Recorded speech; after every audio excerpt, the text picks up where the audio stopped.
तो इनके पदार्थों को ऐसे विभाजित करते हैं। एक हो गया पुरुष जो ना प्रकृति है ना विकृति है, प्रधान हो गया जो केवल प्रकृति है, महत हो गया जो महत अहंकार पंचतन मात्रा, ये 7 पदार्थ हो गए प्रकृति विकृति, और 16 पदार्थ हो गए केवल विकृति। तो ये इनका ऐसे विभाजन होता है। उसी को देखो अभी बता रहे 3 नंबर वाला कार्य का। उसका पहले है उपक्रम कर रहे हैं टीकाकार दे रहे देखो 1 नंबर। तदेवं प्रेक्षावद अपेक्षितार्थत्वेन शास्त्रारंभं समाधाय शास्त्रम् आरभमाणः श्रोत्री बुद्धि समवधानाय तदर्थं संक्षेपतः प्रतिजानीते। तदेवं मतलब अभी वो जो 2 कारिका हो गए पहले के, उन्होंने ये बता दिया, क्या बताया कि प्रेक्षावत का क्या अर्थ है? प्रकर्षण इच्छा इति प्रेक्षा, मतलब बुद्धिपूर्वक कार्य, जो सोच समझ के कार्य काम करते, बुद्धि के साथ काम करते। इनका पहले ही बताया था, जो बुद्धि के साथ काम करते, बुद्धिपूर्वक काम करते हैं, वो लोग कुछ भी नहीं सुनेंगे ना। उनका जो प्रतिपित अर्थ है, जो उनको जानने की इच्छा है जो चीज, उसी का वो लोग श्रवण करेंगे। ठीक है, तो वो लोग प्रेक्षा वाले होते हैं, मतलब बुद्धिपूर्वक काम करने वाले। तो इधर बताइए तदेव प्रेक्षावत मतलब बुद्धिपूर्वक काम करने वाले जो होते प्रेक्षावत। ये प्रेक्षावत का क्या विभक्ति होगा? प्रथम एक वचन के वत है, वत अव्यय पद है ना। हाँ, अव्यय में है ना, वत ब्राह्मण वत क्षत्रिय वत। अव्यय पद मतलब प्रेक्षा बुद्धि वाले। प्रेक्षा बुद्धि वाले जो होते हैं वो अपेक्षितार्थत्वेन, अपेक्षित प्रेक्षावत का अपेक्षित अर्थ वाला होने से बुद्धिपूर्वक, इसमें षष्ठी समास हो गया। प्रेक्षावत के अपेक्षित अर्थ वाला होने के कारण, मतलब जो प्रेक्षावत बुद्धिपूर्वक काम करने वाले व्यक्ति है, उनके अपेक्षा वाला प्रयोजन वाला ये है शास्त्र होने के कारण। हमारा शास्त्र सबके लिए नहीं है, ये किसके लिए? जो बुद्धिपूर्वक काम करते हैं उनका जो अपेक्षा है। बुद्धिपूर्वक वालों की अपेक्षा होती है कि हमारे शंका का समाधान हो जाए, तो उनकी अपेक्षा प्रेक्षावत अपेक्षितार्थत्वेन, प्रेक्षावतों की जो अपेक्षा है, अपेक्षित अर्थ है, ऐसे अर्थ वाला होने से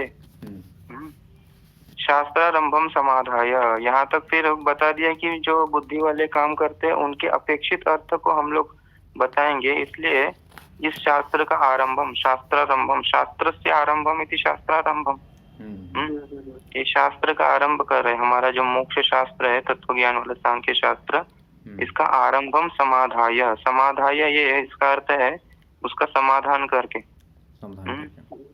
मतलब हमारा शास्त्र का आरंभ क्यों कर रहे हैं? क्योंकि हमारा शास्त्र प्रेक्षावत जो लोग होते हैं उनके अपेक्षित अर्थ वाला है ये, इसलिए शास्त्र का आरंभ करे ऐसे समाधान करके। समाधाय शास्त्रम आरभमाणः, शास्त्र को आरंभ करने वाले। शास्त्र को अभी यहाँ कौन, ये शास्त्र के रचयिता कौन है? सांख्य, ये अभी जो कारिका पढ़ रहे ईश्वर कृष्ण। हाँ, ईश्वर कृष्ण। तो शास्त्रम आरभमाणः, शास्त्र को आरंभ करने वाले, शास्त्र को जो आरंभ करने वाले ये है ईश्वर कृष्ण। वो क्या करते हैं? श्रोत्री बुद्धि समवधानाय, श्रोत्री मतलब श्रोता, श्रोताओं की बुद्धि को समवधानाय, समवधान मतलब स्थिराय, स्थिर करने के लिए, एकाग्र करने के लिए, एकाग्र करने के लिए। तदर्थम मतलब उनके जो शास्त्र का अर्थ है, शास्त्र तत् से लेने का शास्त्र, शास्त्रार्थम, सांख्य शास्त्र में जो अर्थ है मतलब पदार्थ है, उन पदार्थों को, अर्थ से पदार्थ लेने का सांख्य, तत् से लेने का सांख्य, अर्थ से पदार्थ, सांख्य के पदार्थ को संक्षेपतः प्रतिजानीते, संक्षेप रूप से प्रतिज्ञा करते हैं, बताते हैं। ईश्वर कृष्ण, ईश्वर कृष्ण जो कारिकाकार है वो शास्त्र का जितने भी पदार्थ है, हमारे सांख्य शास्त्र में 25 पदार्थ है, उस 25 पदार्थों को संक्षेप रूप से बताएंगे अभी। बताएंगे। मतलब श्रोताओं की बुद्धि में एकाग्रता आ जाए कि अभी शुरू हो रहा है ग्रंथ, इसलिए बता रहे जी।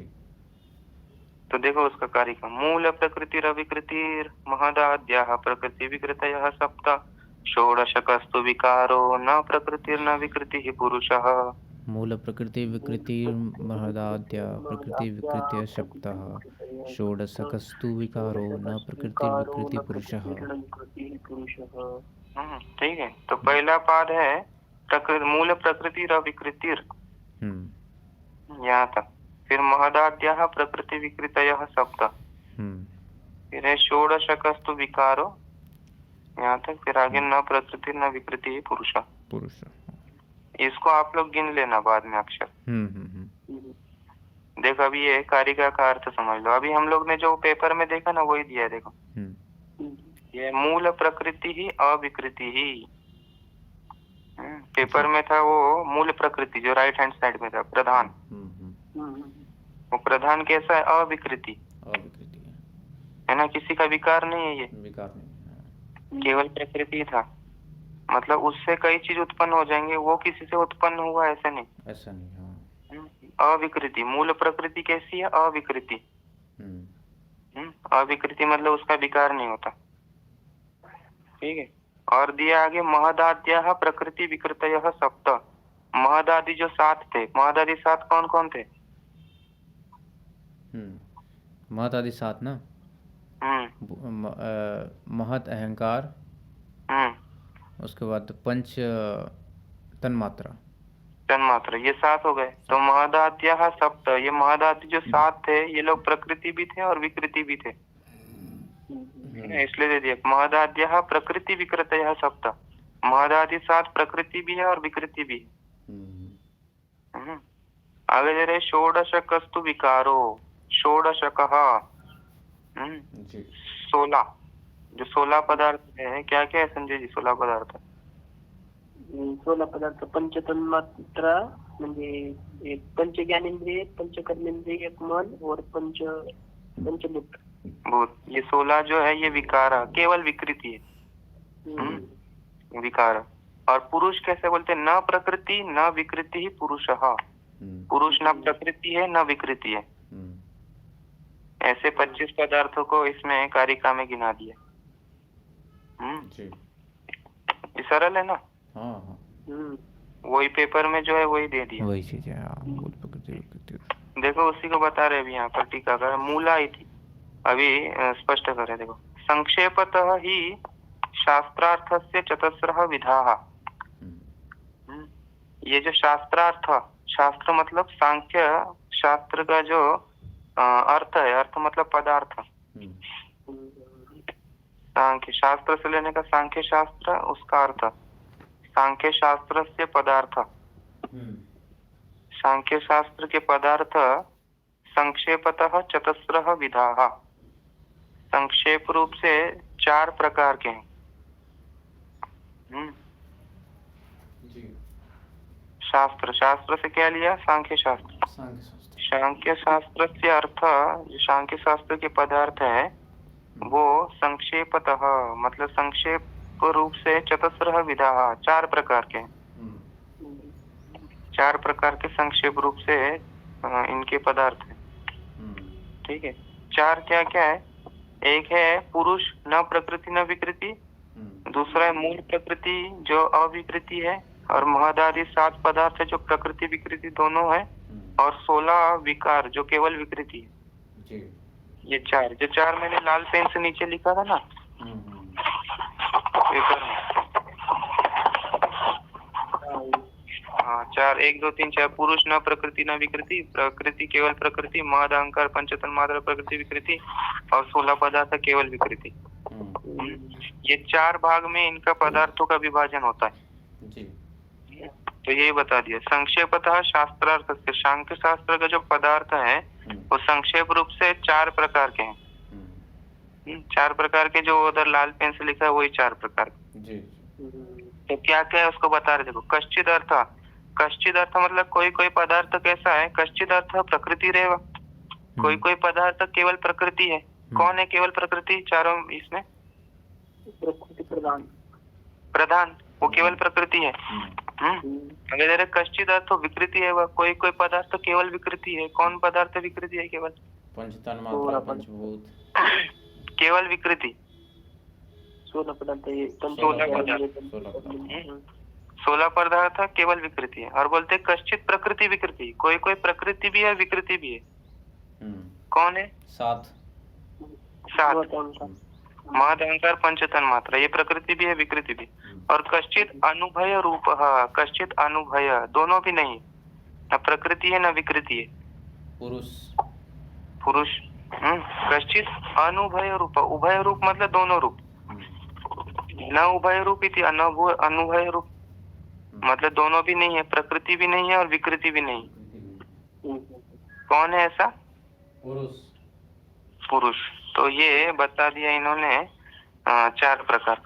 अभी आगे देखो, आगे बता रहे तत्र का प्रकृति ही एवं इति उक्तम। अभी यहाँ पर आपको तो मालूम पड़ गया प्रकृति, केवल प्रकृति कौन है? मूल प्रकृति प्रधान, उसको बता रहे तत्र प्रकृति एवं इति उक्तम। प्रकृति एवं कौन है? बोलते मूल प्रकृति अविकृति ही। मूल प्रकृति ही अविकृति, विकार नहीं है किसी का भी। अब ये प्रकृति कैसे बनता है देखो, उसका दे रहे प्रकरोति इति प्रकृति ही प्रधानम। प्रकर्षेण करोति, प्रकरोति मतलब जो बहुत बढ़िया से करती है काम, उसी को ही प्रकृति बोलते हैं, वही प्रधानम। उसी का दूसरा नाम प्रधान भी है। और वो कैसा है? बोलते सत्व रज तमसाम साम्यावस्था। वो प्रकृति कैसी है? सत्व रज और तमोगुण की साम्यावस्था है, सब एक प्रोपोर्शन में 33.33, 33.33, 33.33। और वो कैसी है? सा अविकृति ही, वो किसी का भी विकार नहीं है, अविकृति। प्रकृति ही एवं इत्यर्थः, केवल प्रकृति ही है ही। समझ में आ रही है नहीं? आगे दे रहे हैं कस्मात, क्यों ये केवल प्रकृति है? इसको उत्पन्न वाला करने वाला दूसरा क्यों नहीं है?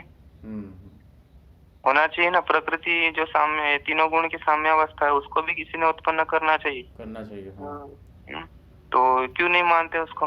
कस्मात, तो उसको बोलते हैं कस्मात, क्यों नहीं है? कस्मात इत्यथा उक्तम मूल, जो कारिका में मूल प्रकृति विकृति, इसको पहले दे दिए, ये मूल है। अच्छा, मूल है मतलब इसी से ही शुरू होगा, इसके कोई उत्पन्न करने वाला कोई नहीं दूसरा जी। ये मूल है। तो इसका दे देखो मूलश्चासो प्रकृतिश्चैति, मूल प्रकृति कर्मधारय समास हुआ, मतलब वो मूल भी है और वही प्रकृति भी है। प्रकृति सभी का मूल है, उसका कोई मूल नहीं है दूसरा जी। ठीक है। कैसे मूल हो गई? बोलते विश्वस्य कार्य संघातस्य सामूलम, पूरे विश्व का मतलब कार्य संघात, कार्य संघात मतलब समूह। पूरे विश्व जो है, जो कार्यों का समूह है, सभी कार्य ही है ना, पूरी दुनिया कार्य है। ये जो कार्य का समूह जो पूरा विश्व है, उसका सा मूलम, सा मतलब का प्रकृति का, प्रकृति सा प्रकृति मूलम, पूरे विश्व का वही मूल है, इसलिए उसका नाम मूल दे दिया। न तु अस्या मूलांतरम अस्ति, न तु अस्याः, अस्याः कस्याः? प्रकृति है। प्रकृति का षष्ठी में प्रकृति है बनेगा ना, हरे है जैसे, प्रकृत्याः भी बनेगा क्योंकि उसको नदी संज्ञा भी होती है, दोनों भी बोल सकते हैं, प्रकृत्याः अथवा प्रकृति है। तो वो अस्या मूलांतरम अस्ति, उसका कोई दूसरा अन्य मूल है ऐसा नहीं है, मूलांतरम अस्ति ना। ठीक है। क्यों बोलेंगे? मानो ना इसका भी मूल अलग। तो बोलते हैं अगर ऐसे मानेंगे तो अनवस्था प्रसंगात, अनवस्था दोष आ जाएगा। एक अनवस्था दोष होता है, मतलब इसका अवस्था लास्ट कौन सा पॉइंट है ये मालूम ही नहीं पड़ेगा। आप अगर मूल प्रकृति का और दूसरा कोई मूल मानेंगे तो फिर वहाँ भी प्रश्न होगा, इसका भी कोई मूल होना चाहिए। वहाँ पर और प्रश्न होगा, इसका भी होना चाहिए, इसका भी होना चाहिए। ऐसे करते जाएंगे मूल मूल मूल मूल मूल मूल, लास्ट में अनवस्था हो जाएगा। मतलब वो करते रहो, उसका भी मूल, उसका भी मूल, उसका मूल, खाओ भी नहीं, सो भी नहीं, कुछ नहीं, केवल यही करते रहो। अनवस्था दोष। तो अनवस्था प्रसंगात, इस अनवस्था दोष से बचने के लिए हम लोग को क्या समझना पड़ेगा कि यही लास्ट है मूल प्रकृति। और बोलते हैं न च अनवस्थायाम प्रमाणम अस्ति। तो कोई बोलेगा अरे करो ना अनवस्था उद्देश्य में, तुमको क्या है, तुमको क्या फर्क पड़ जाएगा, करते रहो अनवस्था, मानते रहो, मूल से भी आगे आगे जाते रहो। तो बोलते अनवस्थायाम न प्रमाणम अस्ति, अनवस्था दोष में कोई प्रमाण नहीं है। आप उसको प्रमाण मान के इसका भी मूल हो उसका भी मूल हो ऐसे मानते जाओ, इसमें कोई प्रमाण नहीं है। कोई देखा है क्या उसको? जब सामने दिख ही नहीं रहा है तो फिर कोई क्यों मानेगा इसका भी कोई मूल होगा, उसका भी कोई मूल होगा, उसका भी कोई मूल होगा? कोई प्रमाण ही नहीं। प्रमाणम अस्ति भावः। तो इसलिए ये मूल प्रकृति किसी की विकृति नहीं है, ये केवल प्रकृति है। आगे दूसरा वाला जो था, प्रकृति और विकृति दोनों है। प्रकृति विकृति दोनों कौन कौन है? 7 पदार्थ, महत अहंकार और 5 तन्मात्र, 7 पदार्थ। तो उसको बता लेंगे। कतमाह पुनः प्रकृति विकृतयः। प्रकृति विकृति कतमाह, कतमाह कहाँ बनाया था मालूम है? कतम, कतर, कतर कतम शब्द आया था ना। उसमें कतरत कतरत कतरे कतराणी ऐसे था, लेकिन ये कतम जो है पुल्लिंग का है। कतमाह, कतमह, कतमो, कतमाह, मतलब कितने। कतमाह पुनः प्रकृति विकृतयः। प्रकृति विकृति दोनों कितने हैं? और तो बोलते कियति च इत्यतः। और कौन कौन है? कियति, कियति मतलब कौन कौन, ठीक है। एक ही उत्तम उसको बता रहे। प्रश्न था कितने हैं और कौन कौन है दोनों बताओ। तो उसको बता रहे महदाद्यः प्रकृति विकृतयः सप्त। उसको बता रहे प्रकृतयश्च, प्रकृति विकृति का समास बता रहे। देखो महदाद्यः प्रकृति विकृतयः जो दिया ना, प्रकृति विकृतयः, इसका समास बता रहे प्रकृतयश्च ता विकृतयश्च ता इति प्रकृति विकृतयः। कर्मधारय समास का जो प्रकृति है वही विकृति है। तो वो हो गया प्रकृति विकृतयः। कितने हैं बोले? 7। तो कैसे है ये प्रकृति विकृति दोनों कैसे हैं? तो उसको स्पष्ट करे देखो। तथा ही महत्तत्वम अहंकारस्य प्रकृति ही। महत किसकी प्रकृति है? महत प्रधान महत से क्या प्रकृति पूछने से क्या उत्पन्न होगा उससे? महत किसकी प्रकृति है? महत किसकी प्रकृति है? बुद्धि की। महत केवल प्रकृति है क्या? ना, प्रकृति विकृति दोनों है। प्रकृति की विकृति है ये महत। हाँ, प्रकृति की विकृति है वो। हाँ, और प्रकृति किसकी है? महत किसकी प्रकृति है? महत से क्या बनेगा? महत से बनेगा ये आपके अहंकार। अहंकार है ना। हाँ, वो पेपर देखो, पेपर में व्हाट्सएप में उसमें लिखा है महत से बनता है अहंकार। हाँ। तो महत अहंकार की प्रकृति हो गई, है ना। जैसे मिट्टी से बनेगा घट, तो मिट्टी घट की प्रकृति हो गई, है ना। तो देखो इसमें ये महत तत्व अहंकार से प्रकृति है। अहंकार की प्रकृति महत है और महत विकृति किसकी है? मूल प्रकृति की विकृति है ये महत। मूल प्रकृति की है ना। हाँ। तो ये दोनों हो गए, महत तत्व प्रकृति भी हो गई, विकृति भी हो गई। हाँ। महत तत्व प्रकृति किसको लेकर बना? हाँ, प्रकृति अहंकार को लेकर बना, अहंकार को लेकर के। और विकृति किसको लेकर बन रहा है? मूल प्रकृति को लेकर, मूल प्रकृति। इसलिए ये प्रकृति विकृति दोनों हो गए। हाँ। ऐसे ही अहंकार जो है, ये अहंकार किसको लेकर प्रकृति बनेगा? हाँ, फिर अहंकार जो है वो पंचतन मात्रा को लेकर बनेगा। पंचतन मात्रा को लेकर के प्रकृति बन जाएगा। और विकृति फिर बुद्धि को लेकर बन जाएगा, महत को लेकर के विकृति बन जाएगा। और पंचतन मात्रा किसको लेकर के प्रकृति बन जाएंगे? फिर 16 पदार्थों को लेकर के। और विकृति फिर उसको लेकर बन जाएगा, अहंकार को लेकर के बन जाएगा। तो उसी को बता रहे। देखो ये 7 पदार्थ प्रकृति विकृति कैसे है बता रहे। देखो तथा ही महत तत्वम अहंकार से प्रकृति ही। महत्त्व अहंकार की प्रकृति है और विकृतिश्च मूल प्रकृति है, मूल प्रकृति की विकृति भी है। एवं अहंकार तत्वम, ऐसे अहंकार तत्वम तन्मात्राणाम इंद्रियाणां च प्रकृति ही।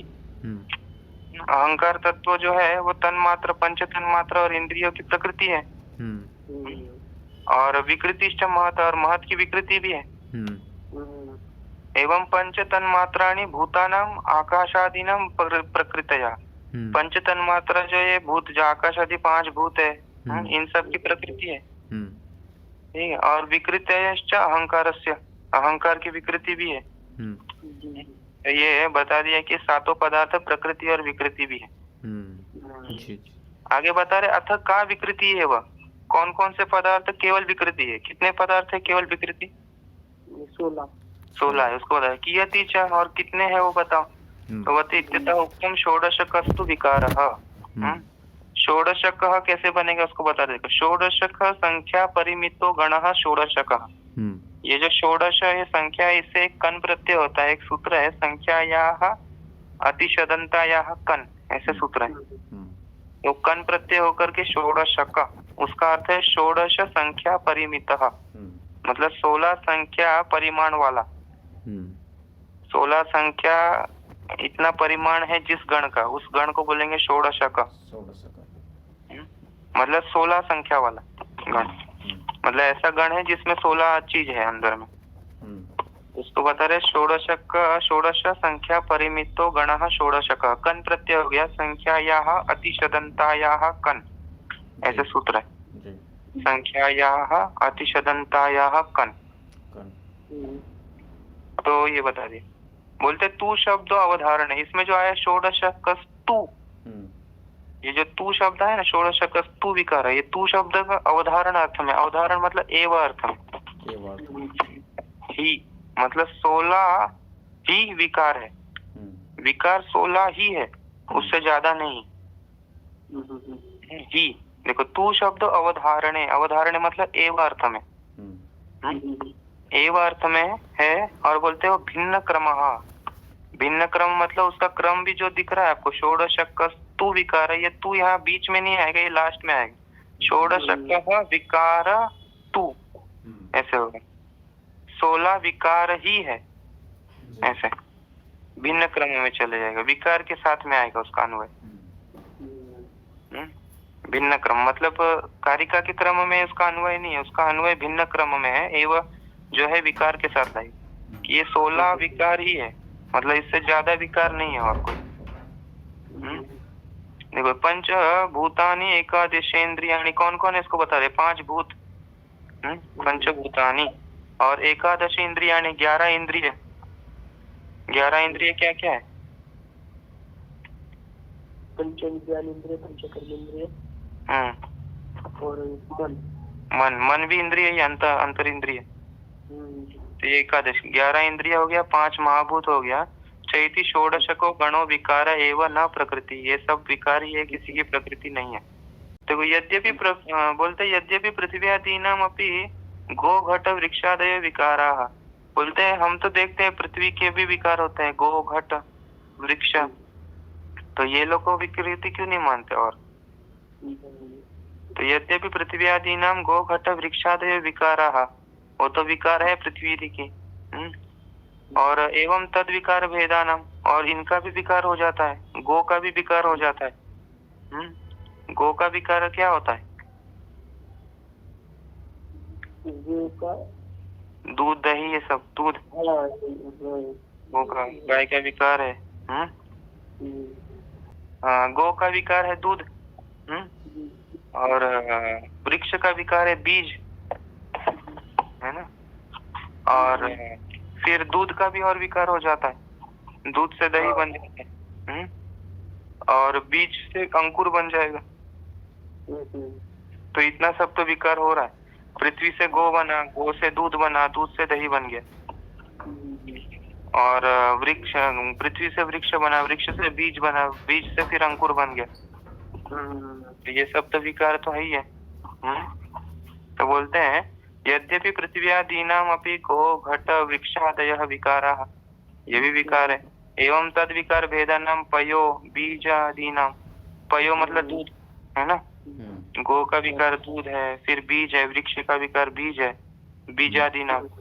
बीजों का भी विकार दधी अंकुर, दूध का विकार दही बन जाएगा, बीज का विकार अंकुर बन जाएगा, अंकुरादय। तथापि गवादयो बीजादयो वा न पृथ्व्यादिभ्य तत्वांतरम। फिर भी ये जो गवादि जो आप बोल रहे हो और बीजादि जो बोल रहे हो, ये लोग पृथ्वी आदि से भिन्न कोई दूसरा तत्व नहीं है। पृथ्वी आदिभ्य तत्वांतरम न, पृथ्वी आदि से भिन्न कोई तत्व नहीं बना, नया तत्व कोई बना नहीं। तो इसको आगे बता दे, तत्वांतरोपादानत्वं च प्रकृतित्वं यह अभिप्रेतम। इनका जो अभिप्राय क्या है कि कौन प्रकृति होगा, अगर तत्वांतर उपादानत्वं अन्य तत्व को उत्पन्न कर देता है उस समय में वो प्रकृति बनेगा। तो ये लोग तो सब पृथ्वी है, दूसरा कोई नया तत्व नहीं बन रहा, तो इसलिए इसको प्रकृति नहीं बोलेंगे। इतना दोष है। बोलते सर्वेशम गो घटादीनम स्थूलेंद्रिय ग्राह्यता च समा। जितने भी आप गो घट जितने भी पृथ्वी के विकार बोलेंगे वो सब स्थूल है, वो तो नया कुछ बना नहीं, सब स्थूल ही है और इंद्रिय ग्राह्य ही है, इंद्रियों से ग्रहण होते ही है। तो वो तो पृथ्वी भी हो रही थी जी, तो दोनों समान ही है। इति न तत्वांतरम, इसलिए दोनों में कोई नया तत्व बन गया ऐसे नहीं बोल सकते। बोलो महाराज जी, ऐसा मन को प्रकृति और इंद्रिय पंच ज्ञान इंद्रिय कर्म ऐसा नहीं कर सकते कैसा प्रकृति विकृति? पंच, क्योंकि ये दोनों इंद्रिय और मन जो है दोनों इंद्रिय ही सूक्ष्म ही है। तो दूसरा तत्वांतर नहीं होता। तत्वांतर कब होगा, जब थोड़ा सा स्थूलता आएगी। जैसे बुद्धि था, बुद्धि बहुत सूक्ष्म है, उसको आप नहीं समझ पाते। जैसे सुषुप्ति अवस्था में बुद्धि रहती है लेकिन उसमें कुछ पता ही नहीं चलता है ना, उससे थोड़ा सा स्थूल हो जाता है अहंकार, थोड़ा सा भान होता है अहम तत्व का, उससे और थोड़ा स्थूल हो जाता है ये पंच तन्मात्रा, उससे स्थूल हो जाएंगे फिर ज्ञानेंद्रिय कर्मेंद्रिय मन जी। फिर और उससे स्थूल हो जाती है पांचों भूत। तो इसलिए ये जो स्थूलता बढ़ती है इसको लेकर के हम बोलते हैं हाँ इसका ये विकार हो गया, इसका ये विकार हो गया। लेकिन पृथ्वी आदि से जितने भी बनेंगे ये लोग तो समान ही है, पहले भी पृथ्वी स्थूल ही थी, अभी ये भी बने तो स्थूल ही है, इनमें क्या नया तत्वांतर हो गया। इसलिए पृथ्वी आदि के जितने भी विकार है उनको उसकी विकृति नहीं मानते जी। पर ये मन को ले लेना चाहिए था ना, मन भी थोड़ा मुझे स्थूल के वो मुझे उनकी तो मन को तो विकृति में लिया ना, नहीं मन से विकृति बाकी के इंद्रिय जैसे पंच ज्ञान इंद्रिय पंच कर्म इंद्रिय आदि मन से नहीं बनते, इनके इसमें से तन मात्रा से ही बनेंगे सब ऐसे। मन भी बना है इसी से, तन मात्रा से, मन से इंद्रिय नहीं बनेंगे। ये तो वेदांत में भी आता है, वेदांत भी नहीं बोलता कि मन से कोई कुछ बनता नहीं। अच्छा। ठीक है, तो यहाँ तक ये हो गया। अभी लास्ट में बोल रहे हैं अनुभय रूपम आह, मतलब जो दोनों भी नहीं है, प्रकृति भी नहीं है और विकृति भी। ये पंचकोश में तो ऐसा मन अलग गया था ना, पंचकोश में, पंचकोश ना, मनोमय कोश भी अलग गया है ना। हाँ वो तो अंतःकरण को लेकर के बताया ना पंचकोश में। एक जो अन्नमय कोश है, प्राणमय कोश, प्राणमय कोश, मनोमय कोश, विज्ञानमय कोश, आनंदमय। ये तो वेदांतियों का है ये। और वेदांती में थोड़ा सा झमेला कब होता है, इसमें वेदांती वाले लोग पंचीकरण एक मानते हैं। ये पंचीकरण मान करके थोड़ा सा इसमें हो जाए। मैं कल स्पष्ट करके आपको लिख के देता हूँ वेदांतियों का मत। कैसे इनका सृष्टि, वेदांतियों की सृष्टि कैसी होती है, और इनका सृष्टि बहुत सरल है। सांख्य वालों ये लाइन से बता देते हैं ये ऐसा ऐसा है। और वेदांती क्या है, बीच में एक पंचीकरण मान करके थोड़ा सा इनका ये हो जाता है, जटिल हो जाता है, जटिल होता है। तो वो देखेंगे बाद में, मैं कल लिख के देता हूँ आपको व्हाट्सएप पे। ठीक। अभी लास्ट में बता दे अनुभय रूपम आह, मतलब जो दोनों भी नहीं है, प्रकृति भी नहीं है विकृति भी नहीं है, अनुभय, उभय रूप नहीं है। तो न प्रकृति विकृति ही पुरुष है थी, पुरुष प्रकृति भी नहीं है, विकृति भी नहीं है। बोलते एतत् सर्वम उपरिष्टाद उपपादयिष्यते। ये सब जो अभी इतना संक्षेप में बता दिया कि ये प्रकृति केवल प्रकृति होती है, पुरुष न प्रकृति न विकृति, और 7 पदार्थ जो प्रकृति विकृति होता है, 16 पदार्थ केवल विकृति, ये सब बोलते हैं सर्वम उपरिष्टात। उपरिष्टात मतलब आगे, आगे उपपादयिष्यते, उसका उपादान आगे करेंगे स्पष्ट रूप से। ये केवल अभी संक्षेप से बता दिया। ये कारिका इनका बहुत इम्पोर्टेंट है, ये कारिका याद रखना चाहिए, क्योंकि इसी में सब पदार्थों का कथन हो गया ना। जी, सांख्य दर्शन क्या है, ये 25 पदार्थ है, इसमें बताते हैं। चलो बाकी कल करें। ओम पूर्णमदः पूर्णमिदं पूर्णात् पूर्णमुदच्यते पूर्णस्य पूर्णमादाय पूर्णमेवावशिष्यते। ओम शांति शांति शांति।